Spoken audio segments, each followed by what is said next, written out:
CL का अगर assistant का, जैसा कि आप सभी ने देखा नोटिफिकेशन, आप सभी का नोटिस आया हुआ है। अभी फुल नोटिफिकेशन नहीं आने वाला, फिर भी मैं आपको कई सारी चीज़ें यहाँ पे बता देता हूँ।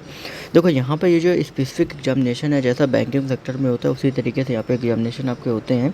3 चीज़ें रहती हैं। पहले एक चीज़ ध्यान में रखिए, ठीक है। पहला आपका होता है प्रीलिम्स, दूसरा होता है मेंस, तीसरा आपका होता है लैंग्वेज टेस्ट। अब यहाँ पे हम बात करेंगे सिर्फ प्रीलिम्स में क्या क्या आता है, मेंस में क्या क्या आता है, इन चीज़ों के बारे में। अगर आप चैनल पर नए, चैनल को सब्सक्राइब कर लीजिए, क्योंकि हर जॉब से रिलेटेड एक से एक इंपॉर्टेंट अपडेट्स आपके लिए मिलती है, चाहे वो सर्टिफिकेट या अदर चीज़ों के बारे में। लिंक डिस्क्रिप्शन में टेलीग्राम का ज्वाइन कर लो।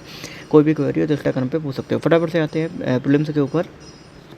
यहाँ पर जैसा कि आप सभी देख रहे हो, ठीक है, ये जो आपका दिया गया, आपका प्रीलिम्स का एग्जामिनेशन दिया गया। टोटल 3 सब्जेक्ट्स आते हैं, जैसा आपने देखा आरबीआई असिस्टेंट में आता है, बैंकिंग सेक्टर में अलग अलग उसमें आपका आता है। इंग्लिश आता है, रीजनिंग आता है, न्यूमेरिकल एबिलिटी। इंग्लिश में 30, रीजनिंग में 35, न्यूमेरिकल एबिलिटी में 35। टोटल 100 क्वेश्चन आते हैं, 100 मार्क्स के आपके आते हैं। और ये पूरी तरीके से अगर आप देखोगे, ठीक है, ये आपका सेक्शनल क्वालिफाइंग आपका होता है कि आपको सेक्शनल क्वालिफाई करना होता है, ठीक है।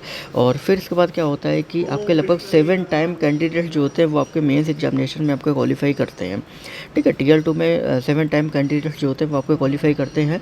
और जैसे ही कैंडिडेट क्वालिफाई करते हैं, मेंस के लिए अगर आप देखोगे तो यहाँ पर 5 सब्जेक्ट्स आपके आते हैं, जो कि लगभग हर एग्जाम में आप देखते होगे। रीजनिंग, इंग्लिश, जीए, जीके और न्यूमेरिकल एबिलिटी। 4 सब्जेक्ट तो सब आते ही आते हैं। एक कंप्यूटर नॉलेज जो होता है वो अलग से आपका एडिशन है।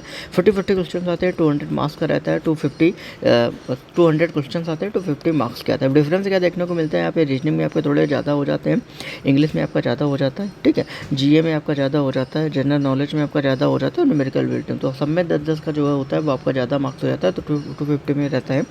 ध्यान में रखने वाली ये बात है कि जैसे ही आप मेंस क्वालिफाई करते हो, फिर आपका लैंग्वेज टेस्ट आपका अलग से किया जाता है, क्योंकि स्टेट वाइज वैकेंसी जो होती है वो आपकी आती है। तो ये एक बेहतर मौका है, आप जॉब को सिक्योर कर सकते हो। जो आपको मैंने बताया हुआ है सब 2 घंटे का पूरा पेपर रहता है, सब कुछ आपने पढ़ा हुआ है, सारी चीज़ें आप डेली बेसिस पे पढ़ रहे हो। अब इससे बेहतर मौका आपको नहीं मिल सकता है। तो फटाफट से चैनल को सब्सक्राइब कर लो, क्योंकि सारी अपडेट्स इंपॉर्टेंट यहाँ पे आपको मिलती हैं। कोई भी क्वेरी हो तो इंस्टाग्राम पे आप पूछ सकते हो। ओके।